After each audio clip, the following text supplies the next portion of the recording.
World of Tanks, Generals. Turn-based one-on-one battles. Simple rules. Easy to learn. Hey guys, welcome to the closed beta test of World of Tanks Generals, a card-based strategy game by Wargaming. Now, two unusual things you might have picked off right from the get-go. Firstly, a card-based game by Wargaming, kind of unusual given the types of games that they've already produced. However, it's still, in my opinion, a really good game that I think you guys should check out because there is a lot more detail than it might look like when you just look at cards. You might think, oh, there's not that much to that. There is a lot more to it, and the game is very accessible. For example, I'm playing this in my browser on my PC, but it also extends all the way to using it on your tablet, your smartphone, stuff like that. So you can play this game while you're on the go, or you can play it anywhere in your home, for example. It's just a very easy, accessible game and very satisfying in terms of gameplay as well. Second unusual thing, I'm doing a card-based game on my channel. What? Kind of unusual given the type of games I show you guys. However, card games are actually a secret love of mine that I've never really shown you guys. I mean, come on, we've all been collecting Pokemon cards since we were young. But more recently, I've gotten into games like Hearthstone, which I find a lot of fun. And that's why I gave this game a shot, because I know Hearthstone was amazing. And I thought that this one deserved a chance as well. And this is definitely very satisfying as well. So what I'm going to be doing for you guys is quickly just showing you what you can do in this game in terms of collecting and just the general unlock system. And then we'll go out into a match that I had yesterday, and I'll show you guys what the game premise, the actual gameplay is all like. So when you get into the main menu of the game here, by the way, this is closed beta test at the moment. You have different nations that you can pick, the USSR, the USA, and the Germans. I've gone for the USA, hurrah, whatever. And within these decks, you can customize each of them. Each faction does different things, and actually it's more appropriate to say that each deck does different things. So if you go into the research tree here, you'll see that my initial deck, which is called the Training Camp, splits off into tons of different cards. These are individual cards, and then eventually into more decks. So we zoom out a bit. These are the different decks that you can get within the USA branch, and it follows a similar suit with the Germans and the USSR as well. And they each do different things. So my initial Training Camp here shows me that this HQ has excellent resource growth, but is low on HP. They called their decks an HQ, and it'll make more sense when I show you guys the gameplay. And basically, it has 16 HP, which is relatively low, but it has plus 6 resources, which is relatively high. So once you unlock different decks, they start doing different things. For example, this one over here, the one that I'm working towards, has 24 HP, plus 9 resources, and it restores 1 HP to the target HQ or unit for 5 resources. This will all make sense once we actually get into the gameplay. But when you start getting harder or better decks, then you come against better and better opponents. So it's not like you'll use this 11th squadron and then come against somebody with a training camp, because then you have a clear advantage. It doesn't quite work like that. Now within each of these research trees, you actually unlock different units and different abilities. So I've gone down along the left hand side here, and I've unlocked this ability called Telephonist, and then I've also got this T-57, which is an artillery with a special camouflage ability, meaning that it cannot be attacked by the HQ and other SPGs. Again, this will make more sense in time. So back to the garage over here. This game follows a suit with a lot of, well, basically every single other wargaming game, where you beat your opponents to get XP, and that allows you to unlock units, abilities, and also other decks. This is very, very different from Hearthstone, which Hearthstone actually follows a more real-life scenario where you actually buy a pack and you get random chances of getting different cards within that pack of different rarity. This, however, I found in World of Tanks Generals is a little bit more unsatisfying, where you're unlocking cards with XP and then actually purchasing them with credits. It's kind of like, I don't know, it's something about that random chance of opening up a pack and then getting a really nice card within it that's really, really satisfying. Here it's a little bit different. Not to say that it's bad, it's just not as satisfying as opening an actual pack itself. Now, just before we get out into an actual match, there is a big degree of complexity within this game. The first thing here is equipment. You can purchase different equipment, kind of reminiscent of what it's like in World of Tanks and other wargaming games. But these allow you to do different things at the beginning of a round. For example, this recon one, where you draw 6 cards right at the beginning of a round. If you find that you don't like the ones that you've drawn, then you can use this ability, which allows you to draw another random 6. It just adds a level of detail to the game, but there are still plenty more. Alright guys, let's get out into an actual match and I'll show you what this game is all about. Alright, so here we are in an actual match, and this is the very beginning. So I decided that I would go for my support equipment because my hand is really good in terms of resources. So the support ability allows me to get a card, which for 2 resources, I can draw another card. And cards are really important here because eventually later on in the game, you'll find that you're actually running down out of cards if you have kind of like an advantage and you have a lot of resources. Now, just to give you a quick rundown of how the resources and HP works. Alright, so I'm situated in the bottom left-hand corner, my opponent's in the top right. I have 16 HP, he has 16 HP. I just went down to 14 HP because my opponent has an artillery ability that does 2 damage, whereas you might notice mine does 1, hence by the number 1 just above my HP. This artillery can be selected down onto units or down onto enemy HQs. Now, at the cost of him having 2 artillery damage per turn, he has only initial +4 resources from his HQ, whereas I have +6, as you guys can see in the top right hand corner. So in the initial turn, because I have +6 resources, I decided I'm going to put an SU-18 down because that was only a resource cost of 1, and I'm going to put down a T-21, which is a resource cost of 5.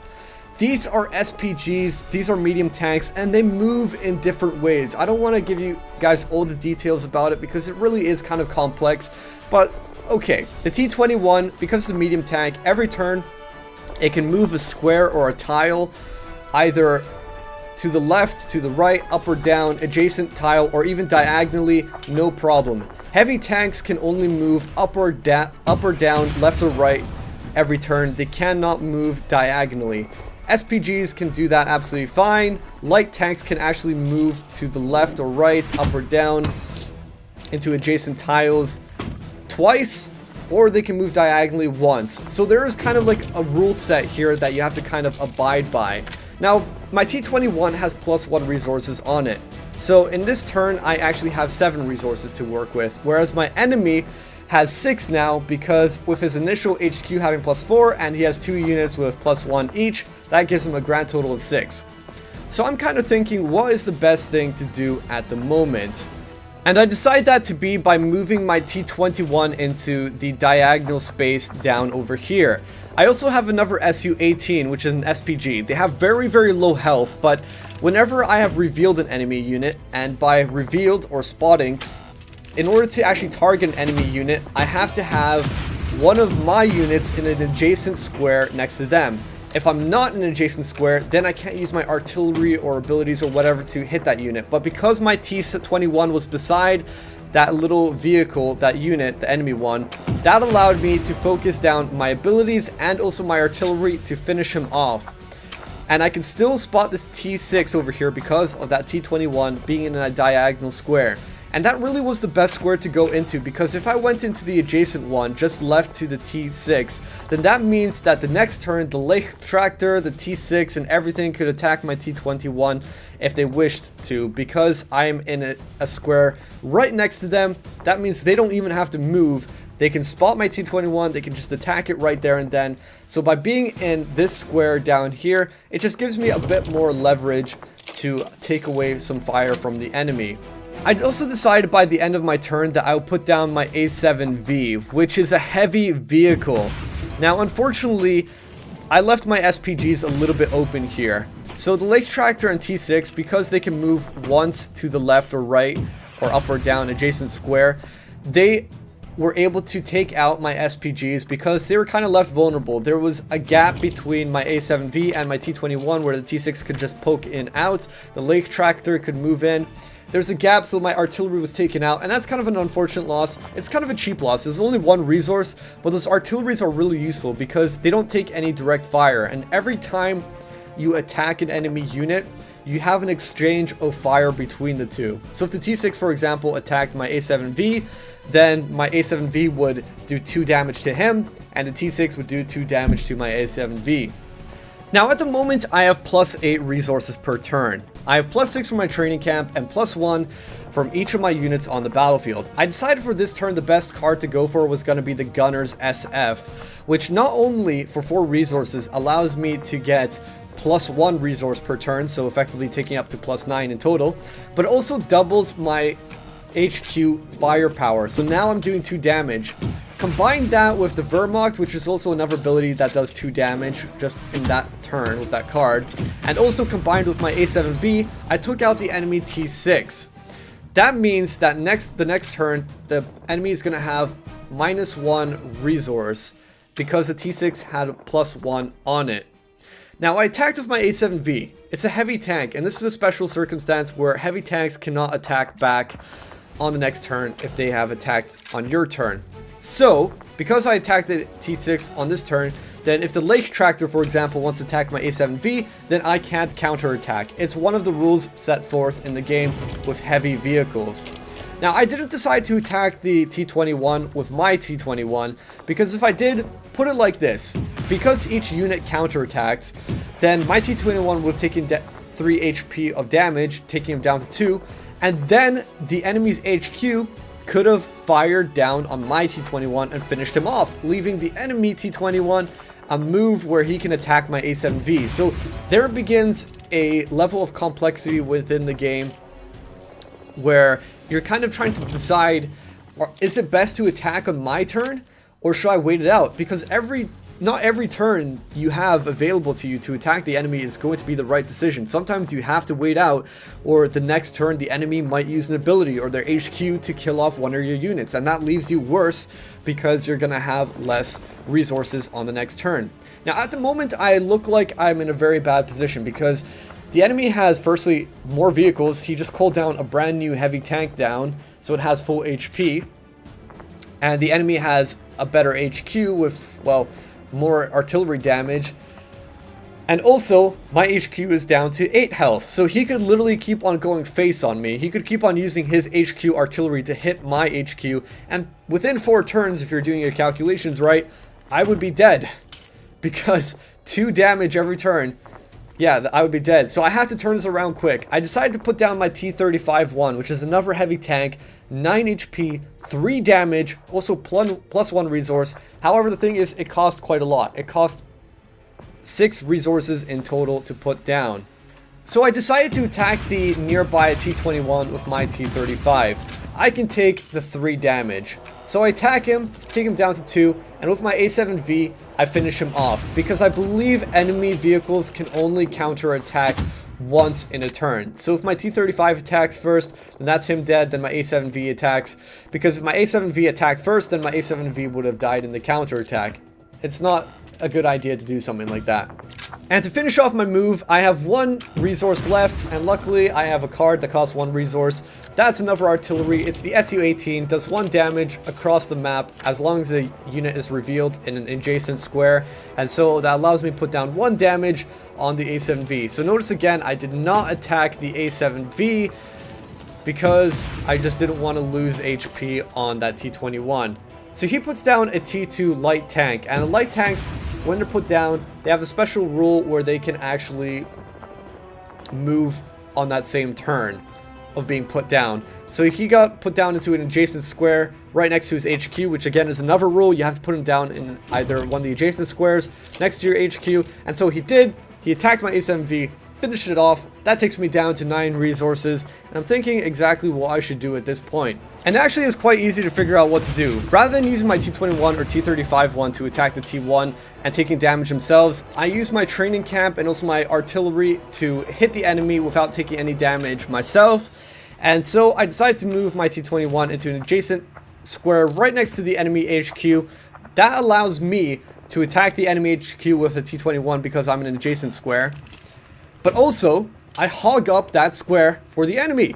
So he can't actually put down an enemy unit in there unless my T21 moves or is killed. So after moving my T35-1, I have enough position on the board where I can put down another T35-1. I mean, I could have put him down into the square just directly down south of the T35-1, the new one.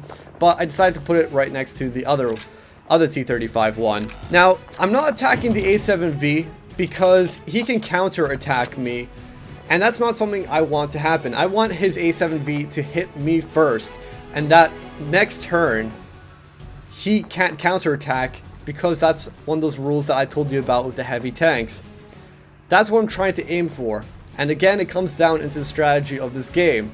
Do you want to attack on this turn, or do you want to wait till the enemy attacks first so that he cannot counter-attack? Now, I was starting to get really worried here. Although my board positioning is really good at the moment, I have a lot of more units than he does, and I'm actually getting right next to his HQ. My HP on my HQ is very low. So he uses 2 damage to take out my artillery, and then he hits my HQ with his HQ artillery. So I'm down to a total of 4 HP. That means that in 2 turns, I can die. I have to be really, really fast about this. I need to finish his HQ off before he can kill me. So in order to clear the way to his HQ, I have to get rid of this A7V. So I completely centered it down with my artillery and my units, opening up that path and trying to get my T-35s in closer. My T-35s are going to be really crucial to be next to the HQ here, because they are the ones that do damage, and they have to be adjacent, remember, in order to actually attack that HQ. Now, I'm getting really worried here. I mean, I have great board control. I have plus 12 resources, and he has only plus 4. That means he has almost nothing to work with. I'm down to 4 HP. I'm almost dead. He uses the Wehrmacht to deal 2 damage to my T-35 because it can only hit a unit. He hits my HQ with 2 artillery damage. That means next turn I die, unless I can finish him off this turn. Here we go. I need to finish him off now. I use this ability called Crush, which deals 5 damage to the enemy HQ for 9 resources, but that's okay, because I've got plus 12 in total. I get my T-35s within zone, including my T-21, finish him off, get my artillery from my HQ down, and take him out, doing massive amounts of damage all in 1 turn to his HQ. That was literally a difference of 1 turn. If I didn't take him down this turn, then he would have finished me off the next one. And there you go, guys. That is a match in World of Tanks Generals. It's much more complicated and sophisticated than it might look to be, or you might imagine a card game to be. But there's, given all the rules, and I imagine it would get even more complex and sophisticated as you unlock more cards and more decks. It's just a really enjoyable game. So if you've never tried a card-based game before and you really like, I don't know, the World War II genre, the atmosphere, the environment, just the whole everything about it, then I would highly recommend you guys to try this out.